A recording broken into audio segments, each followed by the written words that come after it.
Taurus, hi, welcome to Mr. Queen PH at ito ang inyong energy update for March 1 to 15, 2025. So if you're interested in private readings, meron tayong link sa description at sa pinned comment. Paka-check nyo na lang information kung paano mag-book for a private reading. And please subscribe to our channel to show your support. Like, share this video at comment na rin kayo kung kayo ay naka-resonate. Okay, let's see Taurus. Energy update, March 1 to 15. Debilitated. Ako, something is uncomfortable. Oo. Let's see what else. You have 11th house. Oh my God, yung iba sa inyo, Taurus, you might be experiencing or makaka-experience ka ng parang sa community, no? Yung parang feeling mo they are against you or parang alam mo yung halimbawa ikaw you are part of a social media circle, no? Or parang halimbawa influencer ka, content creator ka, and maaring meron yung iba sa inyo may mga matatanggap na mga bashing, mga negative comments na pwedeng makaapekto sa inyo talaga, no? So, protect your energies. Huwag niyo hayaan na maapektuhan kayo ng sinasabi ng ibang tao. Oo, kasi opinion nila yon. Hindi na natin kontrolado yon. Ang kontrolado natin is yung reaction natin doon. Okay? You have Pisces, which is very sensitive.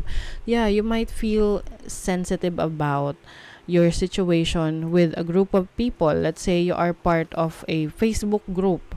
Tapos yung may pinost ka. Tapos nag-gain to ng ng hate or may mga nairita sa'yo, nainis, or may mga negative comments sa'yo. Actually, it really depends on what you post, 'di ba? Kung ano yung sinishare mo. But if it's the truth, yung katotohanan, at sa tingin mo naman, hindi naman yun insensitive, then, minsan, ang may problema na yung mga nagre-react. Kaya lang wala tayong magagawa sa kanila, 'di ba?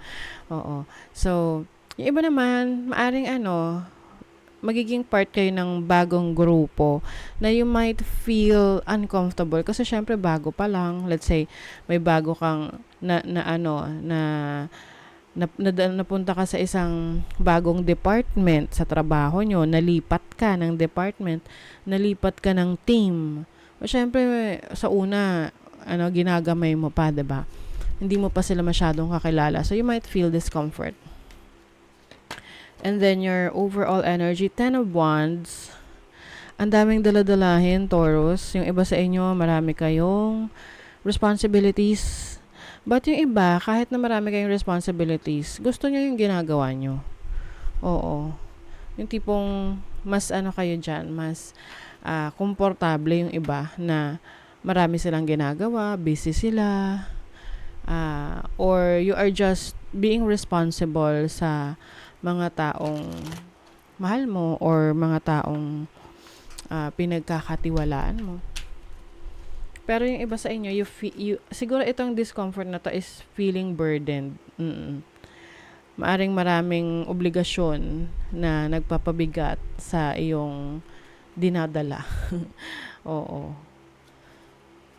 Let's see your challenge. You have the 7 of Pentacles. So, ang challenge sa'yo is yung patience mo pagdating sa pera. Kasi, maaring meron kang hinihintay na pera or this can be sustento o kaya parang pera na i-release sa'yo na kailangan mong hintayin. Oo. Or pwedeng ma-delay ng konti. Kasi 7 of Pentacles is waiting for fruition or waiting for something na ma-develop. So, kung ikaw ay meron kang in-effortan, tinanim, kumbaga, nagtanim ka, syempre, kailangan alagaan mo yung tinanim mo para meron kang ma-expect na aanihin. 'Di ba?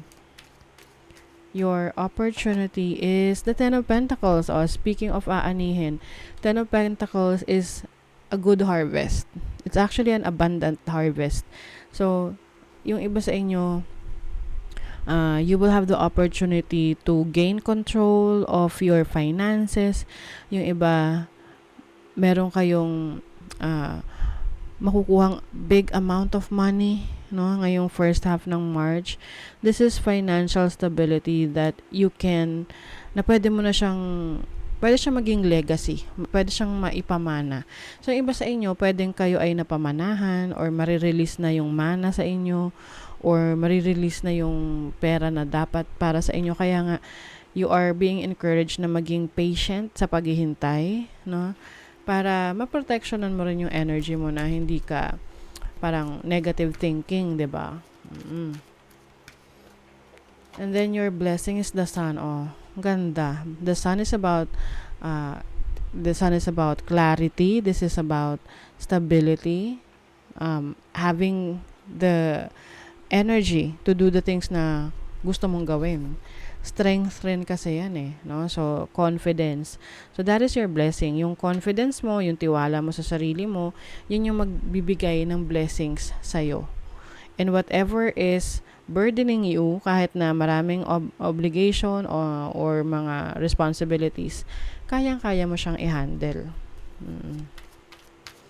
And then, sa money, career, finances, you have the magician. O, 'di ba? Magagawan mo ng solusyon kung ano man yung challenge mo sa finances mo, sa trabaho mo, sa career mo. Kasi may tools ka na. You have the tools that you need. You also have the death card. Oh my God, merong transformation for you. Endings, new beginnings in terms of your career na mag-open ng bagong opportunity for you to use your gifts, your talents, your skills. So for example, ikaw ay magaling na singer, pero hindi mo siya ma-pursue kasi meron kang current job, meron kang trabaho na for you, stable yun kasi may income, no? Kinsenas katapusan. Kaya lang, maaring talagang gusto mo nang seryosohin yung pagkanta mo. So, maaring you are going to finally try it, no, na mag full-time ka na sa iyong creative talents and skills. And I see blessings here for you. Kasi you are nagiging in alignment ka na of who you really are. 'Di ba? Mararamdaman mo na yun eh, na yun yung identity mo. Love life, Six of Cups, Page of Cups, o maaring merong person. If you are single, pwedeng merong bagong person sa buhay mo na darating. This is, pwedeng mas bata sa'yo tong taong to, or ikaw yung mas bata sa kanya. So, pwedeng medyo malaki yung age gap. I think mga 6 years or more. But, this is a soulmate connection for some of you, no? If you are in a relationship right now, pwedeng meron kayong pupuntahan na place na parang it's like a place na you've been to na dating yung pinupuntahan before na bibisitahin nyo ulit. It's like a special place. Pwedeng yung iba sa inyo alam mo yung tipong ipapakilala sa kanyang magulang, ganon, or dadalhin ka sa hometown ng partner mo, ganon. Okay, let's see what else. Pay attention sa inyong kalusugan, Taurus. If there's something na kailangan mong asikasuhin, ayusin sa kalusugan mo, bigyan mo na to ng attention. Lalo na kung ikaw yung tipong laging busy na wala kang time para sa sarili mo.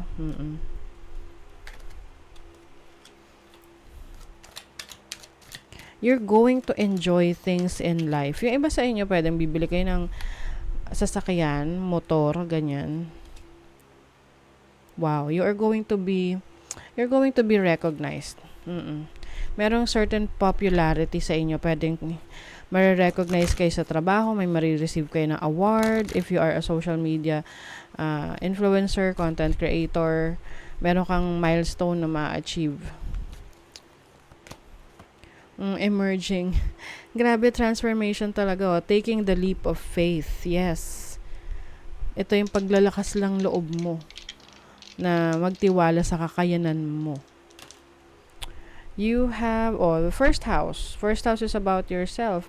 You have Saturn here in Aquarius. So Saturn is comfortable siya sa Aquarius kasi ano niya yan, ruler niya rin yan. So, Saturn is about discipline. This is about structure. I think mas magiging disiplinado ka, Taurus. Yung disiplina mo na yan, yan yung magdadala sa'yo sa tagumpay. Yan yung magbibigay sa'yo ng popularity. You will be recognized by a lot of people. Okay? So, that is your reading, Taurus. Thank you so much. See you again.